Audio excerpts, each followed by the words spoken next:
రామనామం జగన్మోహనకరం. పేరులోనే లోకాన్ని ఆనందింపజేసేటువంటి గుణం రామ శబ్దంలోనే ఉంది. కాబట్టే రాముడు జగదభిరాముడు అయినాడు. పేరులోనే కాకుండా గుణగణాల్లోనూ అత్యున్నత స్థానాన్ని అలంకరించేటువంటి మానవోత్తముడు శ్రీరాముడు.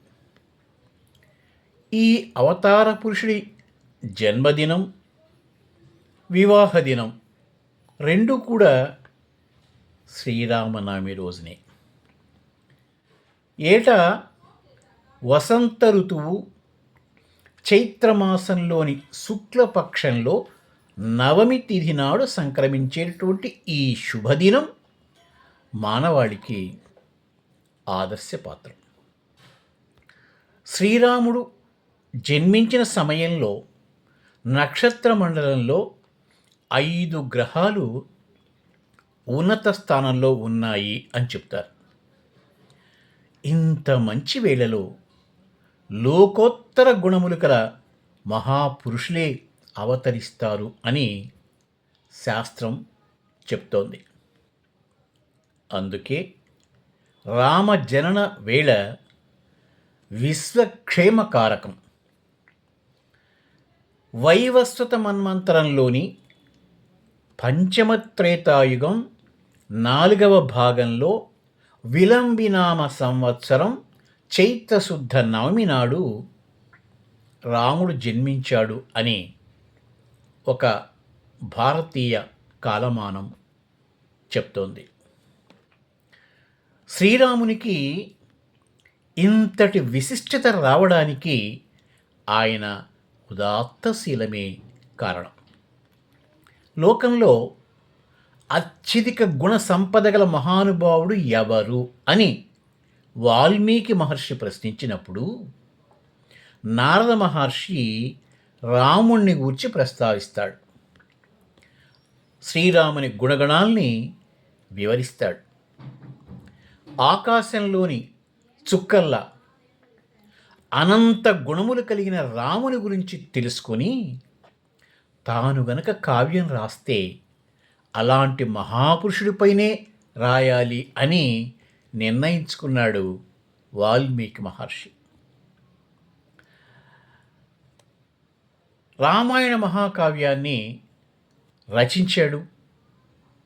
రామగాథ వాల్మీకితో పాటు లోకాన్ని కూడా తరింపజేసింది. ఉన్నత గుణములు కలవారి చరిత్రలనే కావ్యాలుగా రాయాలి అని అలంకార శాస్త్రాలు కూడా ప్రబోధిస్తూ ఉన్నాయి. ఇక తండ్రి మాట నిలబెట్టుకోవడం కోసం రాజ్యాన్నే త్యాగం చేసి అడవుల బాట పట్టినటువంటి సత్యవాక్య పాలకుడు రాముడు. ఏకపత్ని వ్రతాన్ని ఆజీవనాంతము ఆచరించేటువంటి సత్శీలి శ్రీరాముడు. భాతృవాత్సల్యాన్ని ఆదర్శవంతంగా కొనసాగించేటువంటి ప్రేమమూర్తి కూడా శ్రీరాముడు. అన్యోన్య దాంపత్యానికి పార్వతీ పరమేశ్వరుల్ని, ఆదర్శ దాంపత్యానికి సీతారాముల్ని ప్రత్యక్ష నిదర్శనాలుగా భావిస్తారు. కష్టసుఖాల్లో భార్యాభర్తలు కలిసి నడవాలి అన్న నీతి సూత్రానికి వీరే ఉదాహరణలు. వనవాసానికి పయనమయ్యే సమయంలో రాముడు అపాయాలకు, ఆపదలకు నెలవైనటువంటి అడవుల్లో నివసించడం ప్రమాదకరం కాబట్టి అయోధ్యలోనే ఉండిపో అని చెప్పి సీతకు నచ్చ చెప్పే ప్రయత్నం చేస్తాడు. భర్త లేని అయోధ్య అడవి లాంటిది, ఆయన ఉన్న అడవి అయోధ్య వంటిది అని సీతామాత సమాధానమిస్తుంది.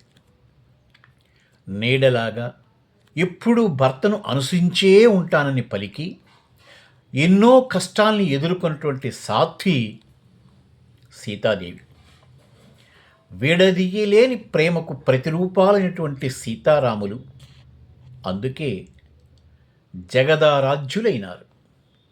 ఎన్ని తరాలు గడిచినప్పటికీ కూడా సీతారాముల పెళ్ళి విశ్వ కళ్యాణంగానే విరాజిల్లుతూ ఉన్నది. భద్రాద్రి వంటి ప్రముఖ క్షేత్రాల్లోనే కాకుండా ఊరూరా ఇంటింట సీతారామ కళ్యాణాల్ని చూస్తూ ఉంటే శ్రీరామనవమికి గల ప్రత్యేకత, పవిత్రత ఎంతటితో మనకి తెలుస్తుంది. కళ్యాణం అనేది ఇంటి వేడుక మాత్రమే కాదని, అది కుటుంబ వ్యవస్థ అవిచ్ఛిన్నంగా కొనసాగేలాగా చేసేటువంటి ఒక పవిత్ర యజ్ఞము అని రామాయణం చెప్తోంది. కన్యాదాతకు, కన్యా ప్రతిగ్రహీతకు సకల భోగభాగ్యములను అందించేదే వివాహం అని చెప్పి విశ్వగురువులైనటువంటి వశిష్ఠ మహర్షుల వారు జనక దశరథ మహారాజులకు బోధించాడు. దీనికి ఉదాహరణగా నిలిచేదే సీతారామ కళ్యాణం. వివాహ ఘట్టంలో సీతారాముల తలంబ్రాల సమయం ఎంతో మనోహరం. ఎర్రని మందారముల వంటి సీత అరచేతుల నుంచి జాలువారే అక్షతలు పద్మరాగమణులుగా మారాయి. నల్లని వాడైన రామయ్య అరచేతుల మీదుగా జారేటువంటి తలంబ్రాలు కుంద పుష్పాలుగా రూపుదిద్దుకున్నాయి అని వర్ణించేటువంటి శ్లోకాన్ని నేటికి కూడా పెళ్ళిళ్ళలో గుర్తు చేసుకుంటూ ఉంటారు. వివాహ జీవితం అనురాగ రంజితం కావాలి అన్న ఆశీస్సును అది అందిస్తుంది. మానవోత్తముడైనటువంటి రాముని ఆదర్శాలని తలుచుకుంటూ జీవితాన్ని ఆనందమయం చేసుకోవడానికి ఈ శ్రీరామనవమి స్ఫూర్తినిస్తుంది. జై శ్రీరామ్.